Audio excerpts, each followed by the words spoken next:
1952 সালের এক শীতল ভোর।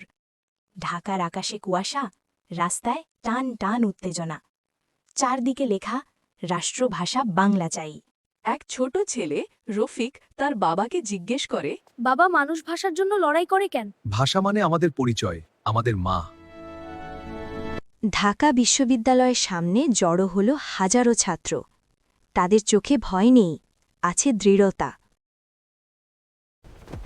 রাষ্ট্রভাষা বাংলা চাই, রাষ্ট্রভাষা বাংলা চাই, রাষ্ট্রভাষা বাংলা চাই, রাষ্ট্রভাষা বাংলা চাই, রাষ্ট্রভাষা বাংলা চাই, রাষ্ট্রভাষা বাংলা চাই। পুলিশ নিষেধাজ্ঞা দিলেও কেউ পিছু হটল না। সরকারি আদেশ আছে, মিছিল করা নিষেধ, সবাই ফিরে যান। আমরা ভয় পাই না। আজ যদি থামি, ইতিহাস আমাদের ক্ষমা করবে। আজ যদি ভয় পাই, বাংলা হারিয়ে যাবে। আজ যদি ভয় পাই, বাংলা হারিয়ে যাবে। ভয় আর সাহসের মাঝে দাঁড়িয়ে রইল তরুণরা। হঠাৎ শুরু হলো লাঠিচার্জ। মানুষ ছুটছে, চিৎকার, বিশৃঙ্খলা।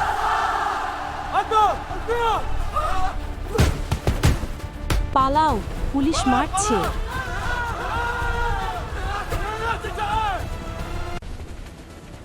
না, আমরা পিছাব না, বাংলা বাঁচাতে হবে।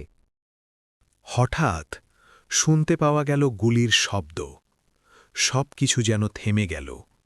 মাটিতে লুটিয়ে পড়ল তরুণেরা। তাদের মধ্যে ছিলেন ভাষার জন্য জীবন দেওয়া বীর শহীদরা। সেদিন রক্তে রাঙা হয়েছিল ঢাকার মাটি। পরদিন ভোরে মানুষ ফুল হাতে ছুটে এলো। তারা তৈরি করল প্রথম শহীদ মিনার। শহীদের মা, তোমরা মরণই বাবা, তোমাদের রক্তে বাংলা বেঁচে থাকবে।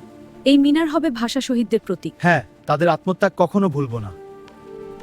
বহু বছর পরে সেই শহরের এক মানুষ তার মেয়েকে নিয়ে এলো শহীদ মিনারে। এটা কাদের জন্য বাবা? যারা বাংলা ভাষার জন্য জীবন দিচ্ছে তাদের জন্যই আজ আমরা বাংলায় কথা বলি।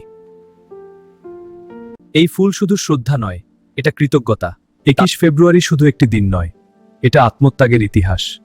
এটা ভাষার প্রতি ভালোবাসা। যতদিন বাংলা থাকবে, ততদিন বেঁচে থাকবে শহীদদের গল্প।